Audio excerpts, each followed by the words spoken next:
Okay, guys. So right now there is something kind of floating around Twitter and a bunch of different social media stuff about a post that this one Redditor made. Now, apparently, the San Francisco 49ers have this one guy that's a fan that has a lot of inside sources, and kind of similar to what the Jaguars have when it comes to Dilla, where Dilla has broke a lot of like Jaguars news.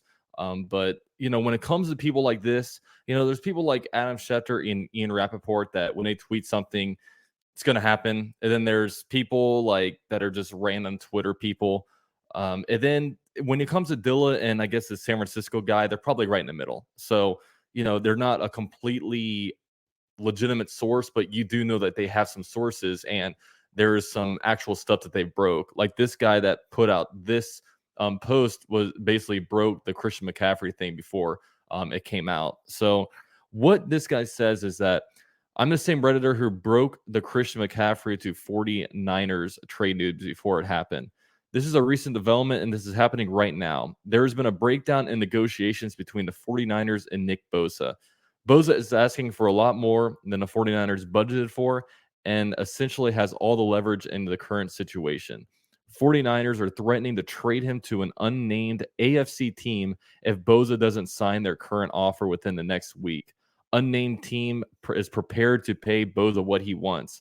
A reminder that similar situation happened with the Forrest Buckner. They were far apart in numbers, and 49ers cut ties.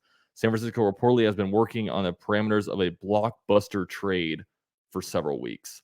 Now, look, if you guys know me and have been following the channel, I am not somebody that here's somebody's available for trade and I say, okay, go after them, go after this guy. I am kind of on a conservative end of going out and making trades, is because I do know the importance of draft capital, and I do know that you're nailing all your picks, then you're going to be a really good team.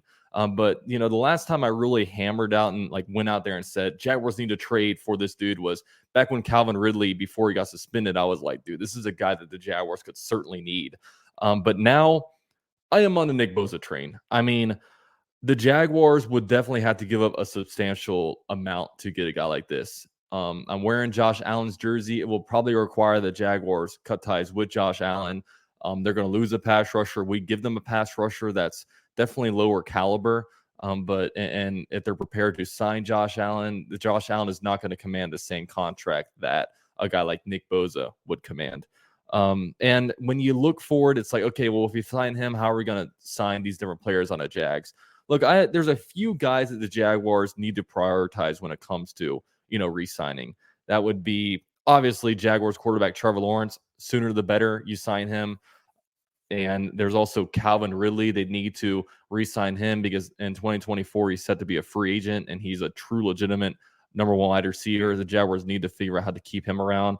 And then when you look forward to 2025, I think you need to figure out how to keep Walker Little and Tyson Campbell. Look, they're both premier positions. Walker Little, future left tackle, protects Trevor Lawrence's blind side.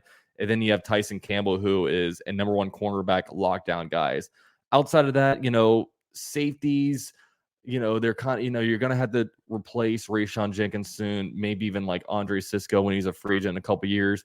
There's just different pieces where it's like, okay, like how important is this player to the Jaguars team? Our receivers are pretty old.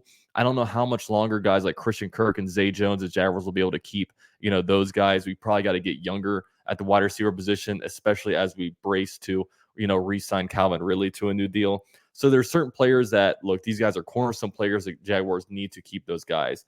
But right now, the Jaguars, if there's anything holding the Jaguars back right now, it's going to be pass rush. Look, our offense looks locked and loaded. We look ready to be elite on offense and one of the top offenses in the NFL. You look at the defense, and when you look at pass rush, the Jaguars on paper, personnel-wise, got worse at pass rush this offseason. I mean, you lose Arden Key, you don't really replace him with anything. You bring in Yasir Abdullah, fifth-round pick. You bring back Dewan Smoot, but he's going to start the year, injured and not available to the Jaguars. So personnel-wise, they didn't get any better. They got worse. And quite frankly, the Jaguars last year, the pass rush wasn't good enough. It's a big reason why the Jaguars lost to the Chiefs. We couldn't get after Patrick Mahomes. So right now, the Jaguars are banking on Josh Allen having a better year, Trayvon Walker turning into that number 1 pick, and just more contributions. I mean, Chason to be our third edge rusher to be able to come in there and get pressure under situations. Yasir Abdullah to be able to come in, get some pressure. And just some interior pass rush. And right now we've seen the Jaguars. There's been edge rushers available. The Jaguars pass up on those guys. Whether it be a Houston or whether it be a Yannick Ngakoue, everybody is like, okay, this guy's there and he's gone. That kind of situation. And any smart football fan can look at the roster and say the Jaguars need edge rushers, and quite frankly, the Jaguars don't really have that right now. But are the Jaguars bracing for something bigger? Jaguars right now, in the past, one reason why I haven't, slammed the table to get a premier guy to trade for is because the Jaguars, quite frankly, haven't been a good enough team to where we've been Super Bowl contenders to where we need that extra player to make that big push, to be able to just take over the NFL. But now the Jaguars are there. Now we are legitimate. We're by biggest favorites to win the division than any other NFL team. The gap from the gambling sites' point of view between first place and second place in the division, the gap is the widest in the Jaguars. That's not me, that's Vegas speaking. So, there's that. And instead of sitting here banking on, okay, we need Josh Allen to take another step in his 5th year. We need, Trayvon Walker to, take the big second-year leap. Instead of relying on that, we can bring in a guy that's gone out there and has wreaked havoc on the NFL. I mean, in 2021, Nick Bosa had 15 and a half sacks. In 2022, he had 18 and a half sacks. And look, he's only going to get better. You know what I mean? He's only getting better as the years go on. And look, we could lock down like an edge rusher for the Jaguars for just the next several years. And, I think right now the Jaguars have been able to free a lot of cap space. They haven't been out there, signing the different players to these different deals. Trent Baalke has done a great job of, restructuring contracts to free up a lot of cap money. And right now, the Jaguars actually do have a decent amount of open cap right now, actually one of the better in the NFL. So, are the Jaguars bracing for something? Look, if if Nick Bosa is out there and available, this is a huge move the Jaguars could make to really push us to that next level. And we've seen teams do it.